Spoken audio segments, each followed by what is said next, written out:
증시 대담 시간입니다. 연일 계속되는 변동성에 투자자들이 조금은 혼란스럽고 곤혹스럽습니다. 긴축 장기화와 아직도 끝나지 않은 지정학적 리스크로 인해서 실적 시즌에 시장의 혼란이 좀 안정이 될지 아니면 좀 실적마저도 시장을 좀 괴롭힐지 그 방향성에 대한 고민이 많은데요. 여러 이제 차트를 보면서 이어가 보도록 하겠습니다. 보시는 차트는 잘 아시는 이제 빅스 공포 지수라고도 할 수 있고 변동성 지수라고도 할 수 있습니다. 가장 오른쪽에 보시면 최근에 조금 소폭이나마 급등을 했습니다. 올해 들어서는 이 수준에서 조금 올라가게 되면 안정을 찾았던 그런 상황이었긴 했는데요. 지금 보시면 한 19, 장기 평균선이 한 20이 안 되는데 한 19포인트까지 올라서면서 그래도 변동성이 커졌다라는 정도까지는 올라와 있는 상황입니다. 이제 미국 증시 하락에 대비한 1개월 풋옵션 프리미엄도 사상 최고치까지 올라서 있기 때문에 여전히 시장은 좀 불안불안하다라는 얘기를 드릴 수밖에 없는데요. 이렇게 불안불안한 이유는 높은 금리, 즉 자본 비용이나 여러 가지 이제 허들이 많은 거죠. 금리가 높다 보니까 이 종목이나 업종에 대한 투자 전략이 조금 깐깐하고 까다로울 수밖에 없는 상황입니다. 당장은 변동성을 낮출 만한 재료가 많지 않기 때문에 이 실적에 기대할 수밖에 없는데 그래도 간밤에 미 증시를 보면은 이 종목별로 그리고 호실적에 조금씩은 반응을 하고 있는 모습을 보여주고 있습니다. 그나마 다행이라고 할 수 있겠죠. 매크로 변수가 그동안 시장을 너무 어지럽게 만들었지만 서서히 미증시가 조금씩은 실적 시즌으로 좀 옮겨가는 느낌이 좀 보이고는 있습니다. 이 부분이 그래도 포인트지 않을까라는 생각이 드는데요. 그렇다면 이 다음 차트를 보면서 우리는 어떻게 대응을 해야 될지에 대한 얘기를 좀 드려보도록 하겠습니다. 비슷한 차트인데 우리가 흔히 얘기하는 탐욕 공포 지수를 좀 필라델피아 반도체 지수와 같이 그려놨습니다. 여기서 보이는 빨간색의 필라델피아 반도체 지수는 그냥 지수가 아니라 미국의 S&P 지수 대비한 상대 지수입니다. 상대 지수가 뭐냐면 올라갈수록 시장보다 더 강하게 올라간다라고 보시면 될 것 같고요. 내려갈수록 좀 시장보다 약한 모습을 보여주고 있다. 육안으로도 보시기에 지난 4분기부터 계속 중간에 약간의 조정, 그러니까 시장 대비 조정은 보이지만 우상향하는 모습을 보이고 있습니다. 주도주라는 거죠. 그러니까 소위 말해서 시장이 좀 변동성을 보일 때 좀 하락폭이 크지만 결국은 시장이 반등해서 올라갈 때 더 치고 올라가면서 시장의 어떤 견인차, 상승의 견인차 역할을 했다라는 게 지난 10월 이후의 모습이다라고 기억해 주시면 되고요. 그러나 중간중간에 조정 없는 장은 없지 않습니까? 강세장에서도 5%의 조정 국면은 발생합니다. 우리 증시도 굉장히 공포스럽다고 생각은 드시겠지만 고점 대비 지금 5, 6%의 조정이 발생했습니다. 사실상 물론 조정이 없으면 좋겠지만 이런 풀백이라고 하는 부분인데 좀 더 높은 고지를 위해서 약간 움츠렸다가 튀는 모양새일 수도 있겠습니다. 그렇다면 제가 이제 얘기를 드리고 싶은 거는 필라델피아 상대 지수, 반도체 상대 지수가 이렇게 우상향을 그리는데 중간중간에 제가 파란색을 좀 그려놨습니다. CNN에서 집계하는 단기적으로 탐욕 그리고 공포 국면에 심리가 왔다 갔다 하면서 주가가 움직이거든요. 75 이상이게 되면 사실상은 극단적인 탐욕 구간이기 때문에 상당한 어떤 밸류에이션이라든지 여러 이슈에 좀 취약할 수밖에 없는 수준이라고 보시면 될 것 같고요. 거꾸로 이 25 내지는 이제 평균을 하회한 구간에서는 주가가 빠질 만큼 빠졌거나 내지는 뉴스가 험악한 뉴스가 많이 나왔거나 최근에 보시면 이란과 이스라엘 조금만 있으면 중동 리스크가 커질 것 같고 긴축 장기화로 인해서 파월 연준의장이 또 뭐라 그럴까요? 힘들게 만들고 있습니다. 그래서 거꾸로 생각하셔야 될 것 같아요. 이렇게 극단적인 탐욕일 때는 뉴스가 계속 좋은 뉴스가 나옵니다. 엔비디아가 무슨 얘기 나오면 또 주가가 계속 올라갈 것 같고.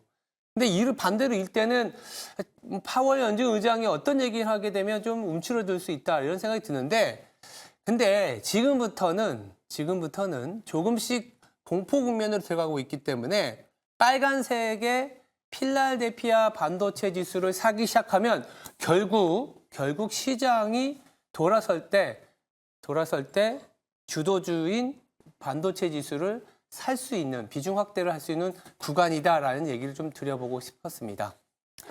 네, 그래서 이어지는 증시대담에서 시장을 괴롭히는 변동성의 원인을 정확히 짚어보고요. 말씀드린 것처럼 미국의 반도체 지수 얘기 드렸지만 어제 우리나라 반도체 상당히 힘들었습니다. 반도체 이럴 때 사야 되는지에 대한 얘기까지 좀 자세히 다뤄보도록 하겠습니다. 바로 증시대담 이어가겠습니다.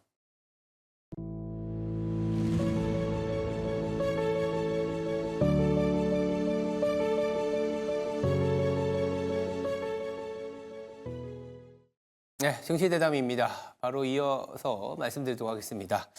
김장렬 유니스토리 자산운용 투자전략본부장 나와 있습니다. 안녕하세요. 네, 안녕하십니까? 네. 제가 한 두 개의 차트를 갖고 와봤어요. 하나는 네네. 빅스 변동성 빅스, 지수고, 네.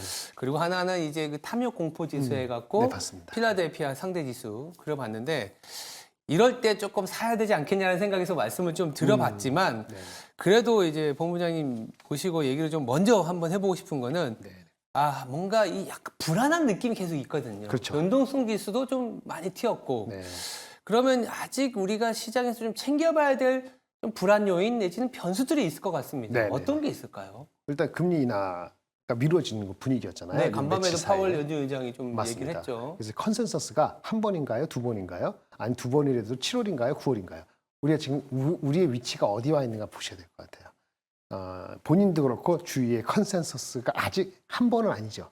두 번으로 보고 있죠, 두 다들. 번을 보고 있죠. 그러면 한 번이 되면은 조정 가능성은 열어두셔야 됩니다. 그게 5%일지 10%일지는 여러 가지 컨비네이션이니까 뭐 적게 조정받고 넘어가면 좋겠는데 그렇죠. 1회가 컨센서스가 될 확률이 제로가 아니면은 그럴 가능성도 없지 않아 있다 그러면 시장은 올라가더라도 그 한켠에 한 번 조정 가능성이 있다. 5%가 얼마간에 그거를 염두에 두고 가야 된다. 그러니까 목표치를 조금 낮출 수도 있다. 이런 생각이 들고요. 두 번이라면은 그래도 다행인데 그나마 두 번이라도 두 번도 첫 번째 스타트가 7월에 하느냐 9월에 하느냐 달라지겠죠. 만약에 지금 주가가 좀 조정을 받은 상태에서 그나마 6월은 아니고 7월에만 하면은 주가 조정을 미리 받았기 때문에 공포 비슷하게 가려고 그러기 때문에 주가에 큰 영향은 없을 수도 있어요. 근데 만약에 두 번이라도 첫 번째 스타트를 9월로 한다고 컨센서스가 미뤄지는 것이 7월이 아니고 9월이라 그러면은 네. 여름까지는 네. 6, 7월 달 갈 때까지는 다른 버팀목이 있지 않으면은 자꾸 신경이 쓰이는 상태로 혹시 모르는 다운사이드를 염두에 두고 기어갈 것 같아요. 그러니까 영향이 없지 않다는 거예요. 9월이면 영향이 있을 수도 있다는 생각을 할 것이고 한 번이면 한 번 출렁일 것이고 7월이 돼야 되는데 7월이 되는지는 그쵸. 그 전에 실적 시즌이 있으니까 실적으로 그거를 완벽하게 좀 이렇게 메워줘야지 주식 시장이 힘을 다시 한번 받지 않을까라고 생각이 듭니다. 일단 금리 인하에 대한 방향, 근데 사실 또 생각해 보면 연초에는 뭐 3월부터 내리기 시작해서 뭐 그렇죠. 6번 내린다 이랬다가 지금은 2번까지는 줄어들었는데 네. 뭐 7월이냐 9월이냐 이런 부분들이 좀 남아 있다. 7월이면 여기서 사실은 조정 받았기 때문에 더 이상 미리- 빠질 건 없어요. 네, 그렇죠. 근데 9월이면은 뭔가 다른 그 힘을 받칠 수 있는 그거를 기다리기 때문에 눈치 작전에 가는 거죠. 아직은 그럼 눈치 작전이게 왜냐하면 네, 지금 빠졌다 9월로 하더라도. 보고 있더라고요, 다들. 그러니까 그러면 네. 9월이면 실제 9월이 된다 그러면 7월 달까지는 다른 게 있어야 좀 되잖아요. 눈, 지정학적 리스크가 좀 좀 완화된다든지 완화된다든지. 아니면 실적이 더 서프라이즈하게 나오고 엔비디아가 삼성전자가 8월 말 5월달에 좋게 나오면은 맞았네? 그 7월 아니고 하여튼 아쉽지만 주가가 이미 2,600, 5,100이면 다시 힘을 받을 수 있는데 그 눈치 작전이 지속되니까 많이 빠졌지만 바로 반등한다. 이렇게 볼 수만은 없죠. 자, 많이 빠졌지만 반등하기 위한 여러 가지 모멘텀을 찾는 구간이고 뭐 지정학적 리스크는 사실 우리도 잘 모르겠고 네네. 우리가 챙겨봐야 될 거는 결국은 기업들의 실적일 네, 수밖에 맞습니다. 없는데 네. 그 실적과 관련해서 조금씩 하나하나 챙겨보도록 하겠습니다. 실적과 관련해서는 또 IT고 반도체 얘기를 안 할 수가 없는데 이 반도체와 관련된 뉴스가 사실은 좋은 뉴스가 나왔었거든요. 네. 어제는 근데 좀 반영이 안 됐습니다. 그렇죠. 미국 정부로부터 삼성전자가 보조금을 좀 받았기 때문에 네. SK 하이닉스도 곧 네. 받을 수 있다. 뭐 네, 이런 네. 얘기들도 나오고요.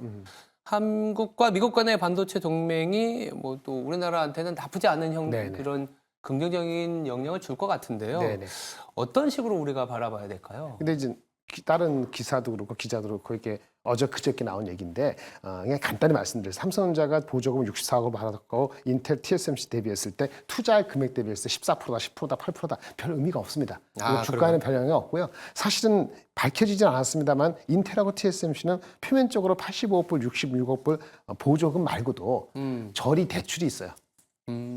그 금액만큼이나. 근데 삼성전자는 지금 그게 나타나지 않았기 때문에 우리가 예상보다 적지 않게 받았다 하더라도 이게 엄청나게 효자다 이건 아니기 때문에 뭐 그다지 중요하진 않고요. 더 오히려 말씀드릴 거는 2분기 그 디램 가격 상승률에 대해서 대만 지진 때문에도 그렇고 조금 더 올라가지 않을까 싶었다가 아주 최근에는 HBM 말고 다른 쪽에 수요가 아직 만만치 않아서 네. 디램 가격에 대한 상승률이 아직 4월이 안 지나게 모릅니다. 아직 4월 지나가야 되는데 5%인지 8%인지 13%인지 간격이 넓어요.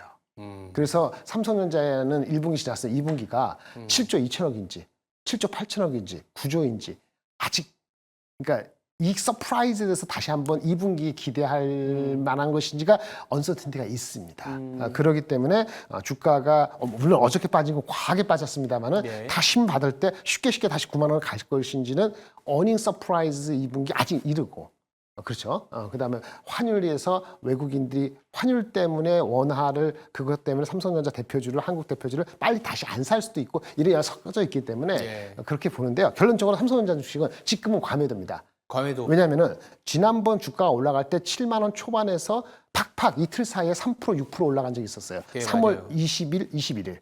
그래서 7만 6천 원, 7만 9천 원 됐거든요. 그때 이익에 대한 기대감이 지금 없지는 않고 그 다음에 엔비디아에 출하 나간다는 기대감이 있잖아요. 다시 볼게요. 엔비디아에 출하 나간다는 것이 무산됐다. 네. 그러면 그 당시 올라갔던 7만 6천 원, 7만 9천 원은 물러지는 거거든요. 그래서 7만 6천 원, 7만 9천 원이 1차, 2차 지지선이다. 근데 지금은 엔비디아 나가는 것이 무산된 게 아니기 때문에 8만 원 이하면은 일단 좀 매크로가 많이 반영된 측면이 있다라고 보실 수는 있겠습니다. 자, 매크로 때문에 빠졌을 때가 사실은 사는 타이밍인데. 맞습니다. 자, 저쪽에서. 반도체 삼성전자 아까 과매도라고 말씀해 주셨고 삼성전자가 좀 힘을 받으면서 조금 더 확산되는 분위기로 우리가 봐줘야 될까요, 이제? 근데 이제 우리 전통적인 HBM 대장주는 좀 쉴 수도 있어요. 그러니까 한미 반도체나 뭐죠? HPSP하고 네. 이오테크닉스. 우리 아시겠습니다만 증권사 오래 계셨으니까 목표 주가가 러시가 할 때 그죠? 막판에 이익 추정 사항이 없이 멀티플로 높아질 때가 단기적인 고점일 수도 있는데 아이러니하게도 이보다 한미 반도체하고 이오테크닉스도 좋은 주식입니다만 각각 40배, 30배 PER에 왔기 때문에 더 갈 수도 있는데 더 갈 수는 40에서 50배, 30에서 40배 가는 거. 그거는 뭐의 의미죠? 이 회사 자체가 아니고 매크로에서 좌우된 측면이 있기 때문에 조금 쉬어갈 수 있고요. 많은 게 조언됐고 그거 주식들은 아마 엔비디아 실적 나올 때쯤 돼서 네. 힘을 받을지 말지 결정될 거야. 지금의 새로운 투자라면 그게 우선순위는 아닐 것 같다는 생각이 듭니다. 예. 오히려 삼성전자 저가 매수 일부 하고 그다음에 말씀드리는 거 삼성하이닉스가 어쨌든 이익이 좋아지는데 속도의 이슈잖아요. 그렇죠? 네. 그러면 이익이 좋아지면은 오더를 많이 줄 것이고 누구한테 오더 주죠? 당장에 생산하는 거니까 소재주가 더 이제 의미가 있다고 봅니다. 반도체가 만약에 6월 달까지 가다가 7월부터 꼬꾸라지는 게 아니라면 소재주는 삼성전자 하이닉스의 이익 증가와 가동률 증가의 혜택을 1분기에 충분치 않더라도 2분기, 3분기에 받는다고 본다면은 오히려 소재주에서 조금 더 저점 매수를 먼저 하는 것이 좋지 않을까라는 생각이 듭니다. 그래서 소재주가 여러 가지 있는데요. 뭐 기억내는 딕으로 말씀은 뭐 제가 일단 다 기억 못합니다만 동진 세미캠, 동진 세미캠. 원익 QNC, 네. 하나 머티리얼스 정도가 소재주고 약간 부품 소모성인데 부품 중에서는 ISC 정도가 눈에 보입니다. 알겠습니다. 소재주. 삼성전자를 비롯한 이제 반도체가 힘을 내준다면 뭐 시장이 이제 안정을 찾을 것 같은데 오늘 뭐 사실 미국장에서도 반도체라든지 빅테크가 나쁘지 않아서 뭐 기대를 해봅니다. 또 하나 뉴스는 사실 많이 다룬 것 같긴 한데 2차 전지주 얘기를 안 할 수가 없습니다. 왜냐하면 계속 뉴스가 나와요. 계속. 네, 맞아요. 근데 예. 또 간밤에 테슬라가 또 한 2점 중반대 급락을 좀 보였습니다. 전날 5% 이상 빠지고 그렇죠. 네. 이게 잘 방향성이 안 잡히는 것 같아요. 감원 이슈. 네. 이제 마무리가 아니라 네네. 조금 더 악화되는 부분으로 간다 이런 것 같거든요. 우리가 어떻게 봐야 돼요? 그렇게 봐야 되겠죠. 10% 감원하는데 이게 시가총액이 얼마 전까지 훨씬 1,000억 달러가 아니 1조 달러가 되던 것이 지금 완전 내려갔잖아요. 네. 지금 그래서 내려갔으니까. 근데 지금 잘 나갈 때는 인원을 추정하는데 인원이 갑자기 오버랩, 중복되는 인원이 있어 보이고 뭔가 그런 게 왜 갑자기 눈에 보이겠어요. 이게 압력을 받으니까 그런 거잖아요. 그렇죠. 네, 그러니까 그거는 보통 이럴 때는요. 마켓이 방향이 좋은데 어느 한 업체가 구조조정이 불가피해서 그러면은 만약 구조조정을 해야 되는데 못하고 눌려서 주가 많이 빠졌어요. 근데 구조조정을 하다가 밀어갖고 미룬 숙제라듯이 구조조정 발표를 딱 하면 보통 어떻게 됩니까? 주가가 반응해서 올라가죠. 원래 그래죠. 근데 지금은 이제 이 친구들이 그런 거 보이지 않다 갑자기 한 거란 말이에요. 그러니까 이 여파는 1분기 실적 뚜껑 열어보고 가이던스나 예측이 나오고 나서 판단해도 그러니까 너무 긍정적으로 구조조정이 보통은 긍정적인 역할이 있지만 그거는 IT 같이 바로 반등할 수 있는 거 그런 게 아니기 때문에 조금은 지켜봐야 될 것 같아요. 조금은 기다려 봐야 된다. 네. 알겠습니다. 그렇다면 마지막으로 지금 사실 우리가 좀 기대해야 뭐랄까요? 금리 인하 기대감 이런 걸로 이제 시장을 좀 돌리기는 어려운 시점이고 그리고 바닥에서 이 정도 금리에서도 실적이 잘 나오고 그렇죠. 있구나 이렇게 봐야 될 것 네, 같거든요. 맞습니다. 자, 우리 이번 실적 시즌에 대한 대응 전략 좀 정리를 해볼까요? 네, 뭐 삼성은 발표됐으니까 삼성은 4월 30일 마지막 날이죠. 우리 5월 1일 날 노동 쉬기 전에 그때 좋은 가이던스가 나오기를 기대하고 다음 주에 있는 게 이제 다음 주 목요일인가요? 그 하이닉스가 실적 발표해요. 근데 하이닉스 실적에 대한 기대치가 엄청 빠르게 높아졌습니다. 1분기 기대치가 원래는 1조 3천, 1조 5천, 1조 7천 하다가 네. 최근에 나온 건 거의 다 2조 넘어요. 2조를 넘었죠. 네, 그래서 뭐 높게는 2조 6천까지 본 것 같은데요. 그래서 2조가 나와야 될 것 같아요. 2조가 안 나오면 실망의 매물이 더해서 또 밀릴 것 그러겠죠. 같고 2조 때 나오면 그냥 버틸 것 같아요.